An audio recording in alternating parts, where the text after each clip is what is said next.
गेहूं के पिसान सोबैले आए गेन चार मेहमान धनिया पान मते जय परान रिदो चाउर के खाना गेहूं के पिसान सोबैले आए गेन चार मेहमान धनिया पान मते जय परान रिदो धनिया पान मते जय परान रिदो धनिया पान मते जय परान रिदो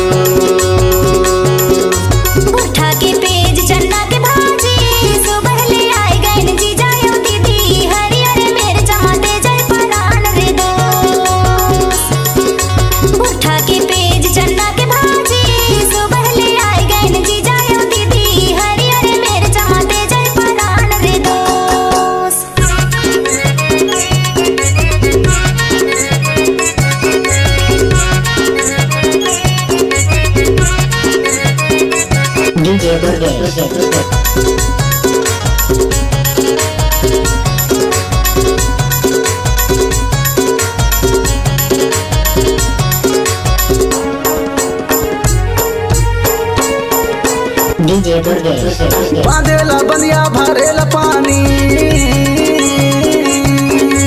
बांधेला बनिया भरेला पानी पौना बन के आए गए नाना और नानी धनिया पान मते जय परान रिदो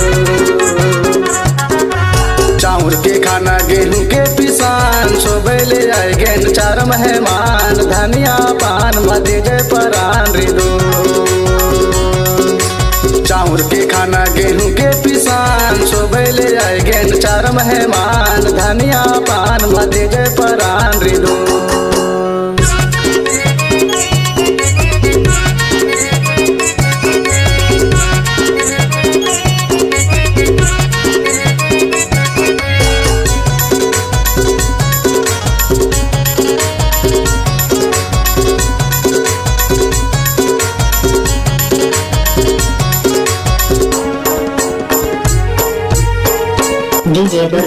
कचरा बटोरा बाहर फेंकेला कचरा बटोरा बाहर फेंकेला भैया भाभी जो आई गइल मोला ले जेला हरियर मिर्च मते जय परान रिदो उठा के पेज चन्ना के भाजी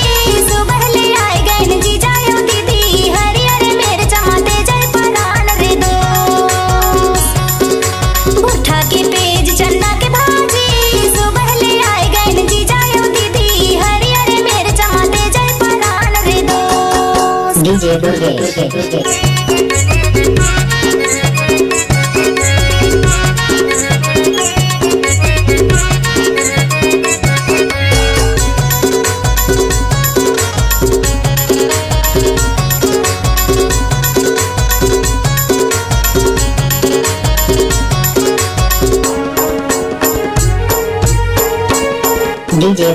गया बाजार लैल थैला गया बाजार लैल थैला भैया भौजी आए गेन तोला ले जेला धनिया पान मते जय परान रिदो चाउर के खाना गेहूं के पिसान सोबैले आए गेन चार मेहमान धनिया पान मते जय परान रिदो चाउर के खाना गेहूं के पिसान सोबैले आए गेन चार मेहमान धनिया पान मते जय परान रिदो धनिया पान मते जय परान रिदो धनिया पान मते जय परान रिदो उठा के पेज चन्ना के भाजी सुबह ले आए गइल जीजा यो दीदी हरियर मिर्च मते जय परान रिदो उठा के पेज चन्ना के भाजी सुबह ले आए गइल जीजा यो दीदी हरियर मिर्च मते जय परान रिदो धनिया पान मते जय परान रिदो हरियर मिर्च मते जय परान रिदो पान मते जय परान रिदू हरियर मिर्च मते जय परान रे दो DJ Durgesh.